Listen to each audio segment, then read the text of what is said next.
So first of all, let's see what is resting and active state of the receptor. When the ligand or the agonist has not bound to the receptor yet, we call it resting state of the receptor. When the agonist or the ligand binds to the receptor, the agonist is A, the receptor is R.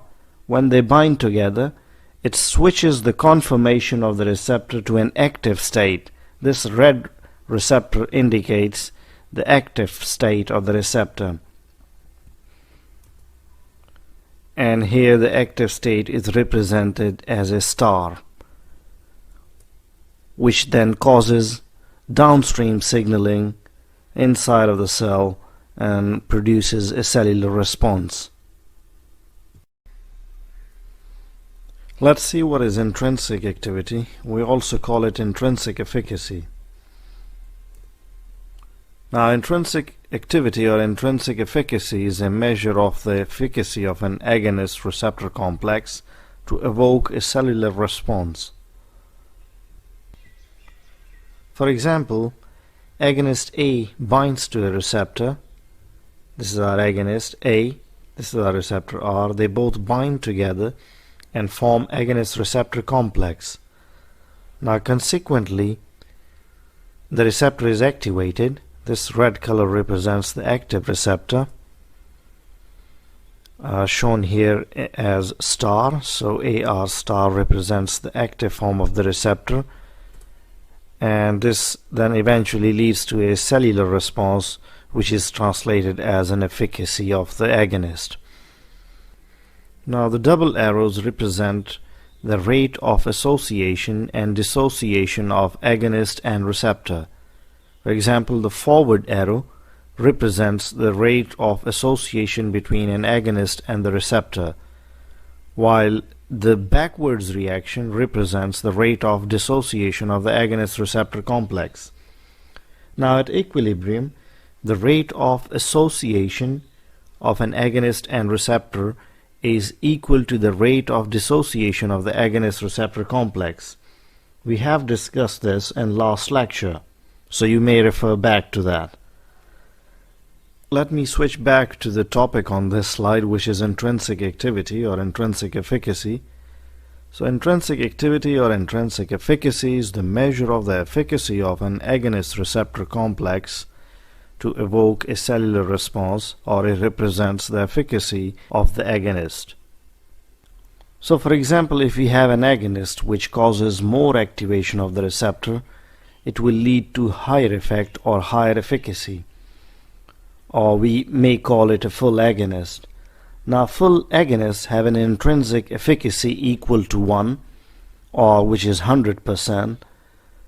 Now if you could notice here, the longer red arrow means that the rate of association of agonist A to the receptor R is higher than the rate of dissociation of agonist-receptor complex. The shorter blue arrow represents the slow rate of dissociation of the complex, which could be a situation in case of full agonists. On the other hand, if we have another agonist which causes lesser receptor activation and hence low efficacy or low effect, we call it a weak agonist or a partial agonist. Now, for weak or partial agonists, the intrinsic activity is between 0 and 1, or less than 100%. This was 100%, so this is less than 100% in case of a weak or a partial agonist. In this case, if you could closely notice the length of the two arrows, the rate of dissociation of the activated state is higher than the rate of association of the agonist and the receptor. Look at the length of the arrows and compare it to the length of these two arrows. A very striking point to be noted here is that a full agonist would stabilize the active state of the receptor more than the active state of the weak or partial agonist, and hence the intrinsic activity of a full agonist would be higher than the intrinsic activity of a weak or partial agonist. Let me show you the intrinsic efficacy of some common mu-opioid agonists, according to which fentanyl possesses the highest intrinsic efficacy as compared to heroin, morphine, and buprenorphine. We also know that fentanyl, heroin, and morphine are all full agonists, whereas buprenorphine is a partial agonist at the mu-opioid receptor, and thus a weaker analgesic than fentanyl, heroin, and morphine. Let's have a quick look at all this again. A full agonist binds to its receptor, causes a higher receptor activation and thus greater downstream signaling, and consequently leading to a large effect. And as we have just seen, the intrinsic activity of such an agonist is 1, and 1 means 100%. Fentanyl, heroin, and morphine are full agonists at mu-opioid receptors and thus stronger analgesic compounds. On the other hand, a partial agonist would bind to its receptor, or would bind to the same receptor, and cause a partial activation of the receptor and thus smaller downstream signaling, and consequently leading to a partial effect. Now, recalling from the previous slide, the intrinsic activity of such an agonist could be anywhere between 0 and 1, or in other words, between 0 and 100%. Tramadol and buprenorphine are partial agonists at mu receptor and thus weaker analgesics. Let's see what is an inverse agonist. Now, an inverse agonist, as the name implies, is an agonist which would bind to its receptor and produce an effect which is opposite to the effect of the agonist. And obviously the intrinsic activity or the intrinsic efficacy of such an agonist would be -1. Inverse agonists may bind to the same receptor as the agonist, but typically have the opposite effect on the target cell. We call it negative intrinsic activity or -1 activity. The overall effect resembles an antagonist, so sometimes they are referred to as antagonists. Now, antihistamines are basically the inverse agonists at H1 receptors. Now, several drugs that have been conventionally classified as antagonists, for example H2 antihistamines and beta blockers, have shown inverse agonist effect on their corresponding receptors. Among beta blockers, carvedilol demonstrates low levels of inverse agonism. It must be noted that by definition, an antagonist would just block an agonist on the receptor site and will not possess any intrinsic activity. And this is how we make a distinction between the antagonist and the inverse agonist. So the intrinsic activity of inverse agonist is -1, whereas the intrinsic activity of an antagonist is 0. So it does not possess any intrinsic activity. Now, in this slide, let me show you how to interpret the intrinsic efficacy of 4 different agonists on a graph. We have a full agonist, and a partial agonist, and a full inverse agonist, and a partial inverse agonist. So if you want to draw this graph, it's pretty straightforward. Draw 2 x-axes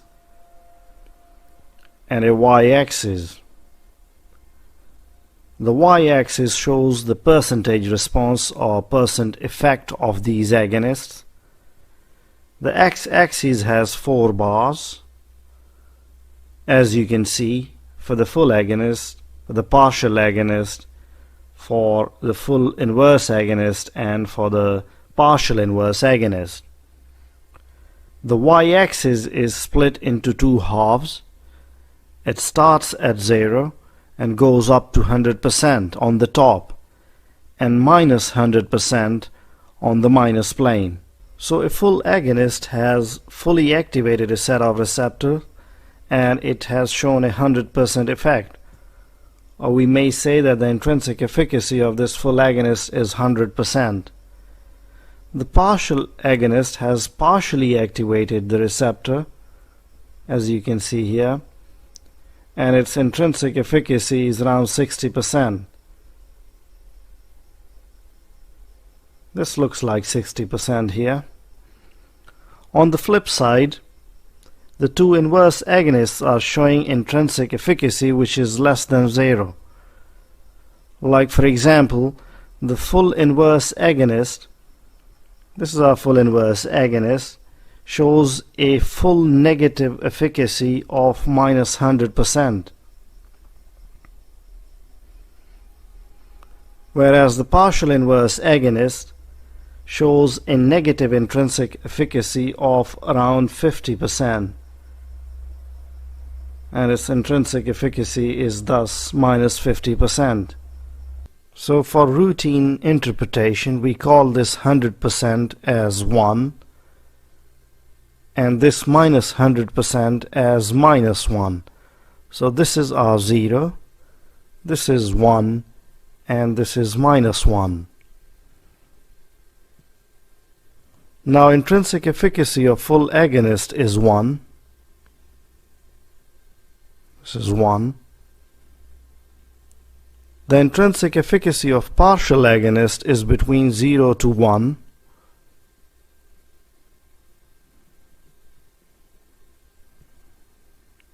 The intrinsic efficacy of full inverse agonist is -1.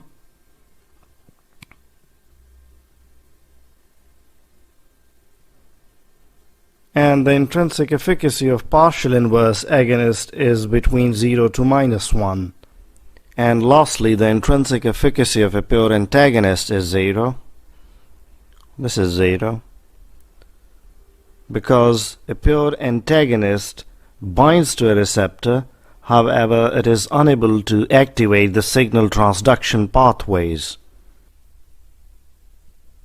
Let's start with the concept of concentration response curves. We also call it dose response curve. We normally plot various concentrations or doses of an agonist on the x-axis and the resulting effects or the responses in terms of percentage on y-axis, and it results in a dose response curve. Dose response curve. So the concentration or the doses are typically in a logarithmic scale. This means the units on the x-axis increase by a power of 10, allowing us to compare a very wide range of doses on a single graph. When plotting the response at various drug doses, the dose-response curve normally takes the form of a sigmoid curve that is somewhat shaped like the letter S, as you can see here. Now, what is plateau? When the drug response no longer increases or decreases, a flat region is reached. This flat region is called the plateau of the curve. Now you may define the concentration response curve or dose response curve as the relationship between the given concentration or dose of an agonist and the observed effect or response after the agonist interacts with the receptor. Now let's see how different types of agonists show up in a typical concentration response curve. A full agonist displays full intrinsic efficacy. A partial agonist displays partial efficacy, whereas an inverse agonist displays negative intrinsic efficacy.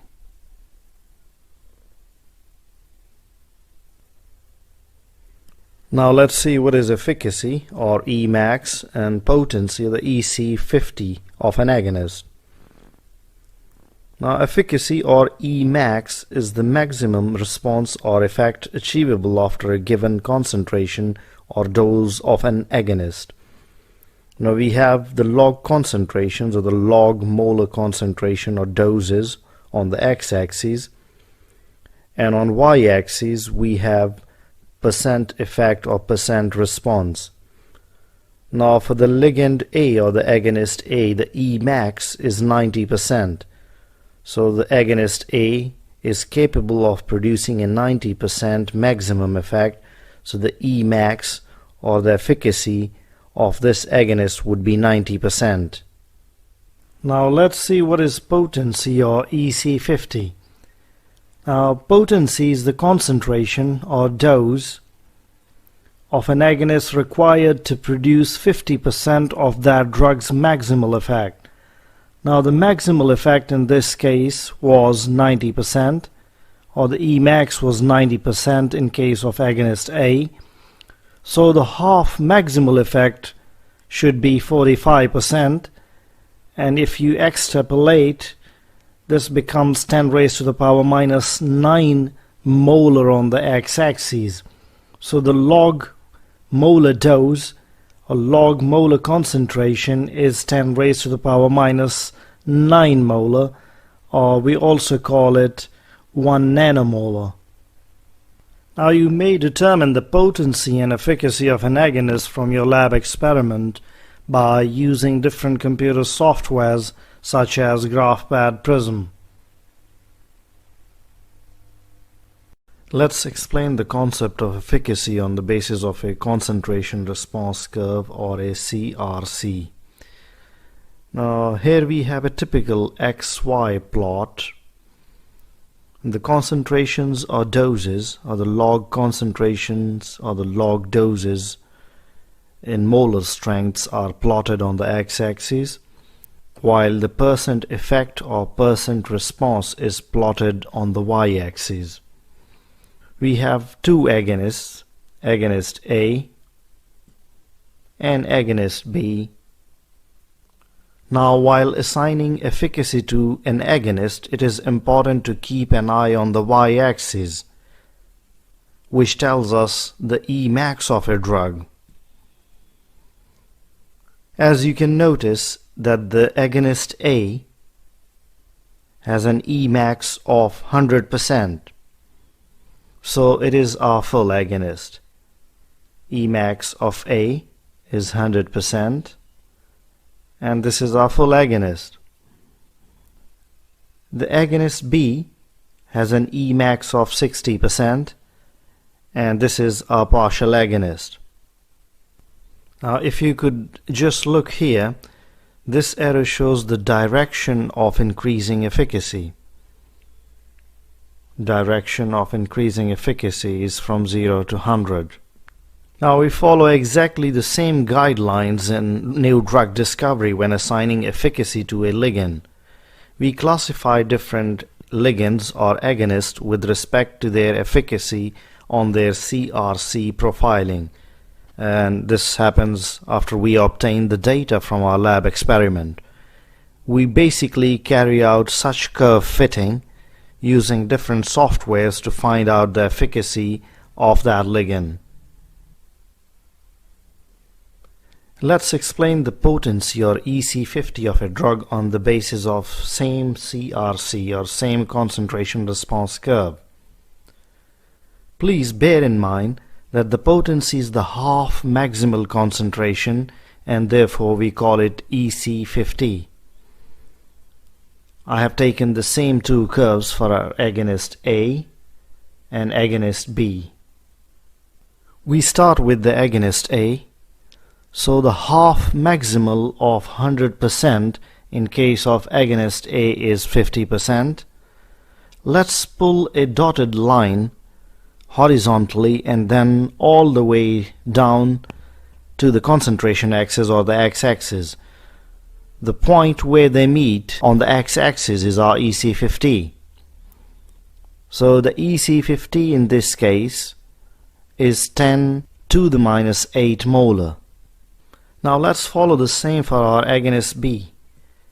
If you just noticed, I pulled this dotted line from 30% for the agonist B. It is because the Emax of this ligand was 60%. So the half maximal of this would be 30%, and therefore the EC50 of our ligand B is 10 to the power minus 7 molar. At this stage, it is very much important to mention that comparing the potencies of different ligands could be a little tricky for new students. Let's see how. Here you can see the order of increasing potency on x-axis, and we call it a leftward shift in potency. A shift to the right shows a decrease in potency of a ligand, and we call it a rightward shift.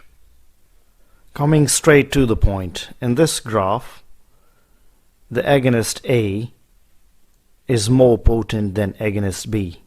So the agonist B is less potent than agonist A.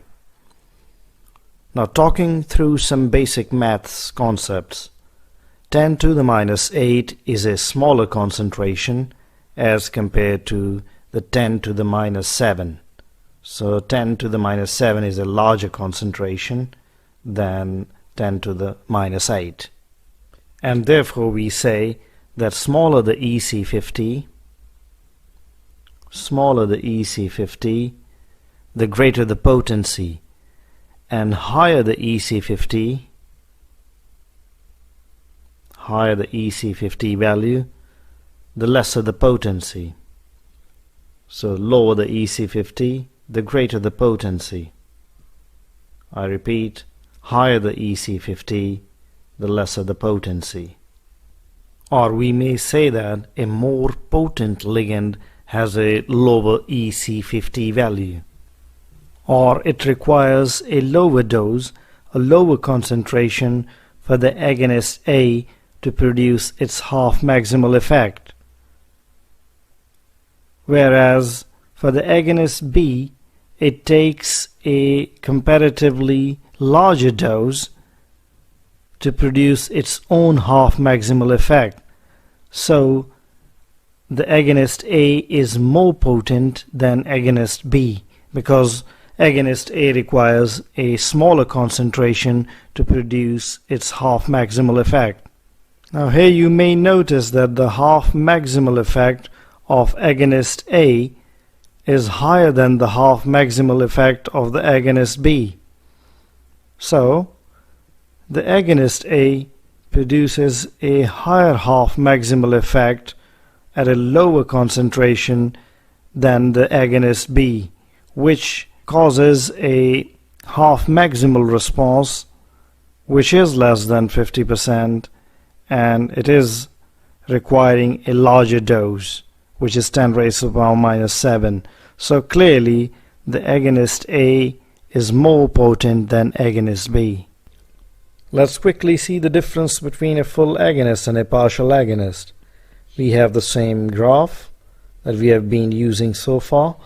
So we have agonist A and agonist B. Now the Emax of drug A is 100%, and this is our full agonist. A full agonist has a high efficacy, as you can see here, and it produces a full response or 100% response. And the drug A is the example of a full agonist. Now partial agonist, which is the drug B here in this case, has a Emax value which is less than 100%, or it is an agonist which has a lower efficacy than a full agonist, or it produces a submaximal response or submaximal effect, which is 60% in this case. So 100% versus 60% effect. So this is the full agonist and this is the partial agonist. In this slide, I'm going to highlight an interesting scenario when the interpretations are made on the basis of a CRC data. Here we have two full agonists, A and B. Both the drugs are full agonists because both produce 100% effect. However, both vary in terms of their potencies. Agonist A is more potent because it gets to a 50% response at a lower dose, which is 10 raised to the power minus 8. On the other hand, agonist B is less potent because it produces a 50% response at a higher dose, which is 10 raised to the power minus 7. Let's have a look again. So the Emax of drug A is 100%. Emax of drug B is also 100%. But they vary in potencies. So the EC50 or the potency of agonist A is 10 raised to the power minus 8 molar, which is here. And EC50 or the potency of agonist B is 10 raised to the power minus 7 molar. So clearly agonist A is more potent than agonist B. To sum up the matter, A and B are full agonists.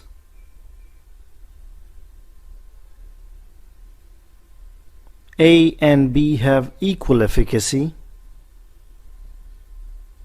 but A is more potent than B. A is more potent than B. Now, in order to understand the concept of spare receptors or reserve receptors, let's see this animation first.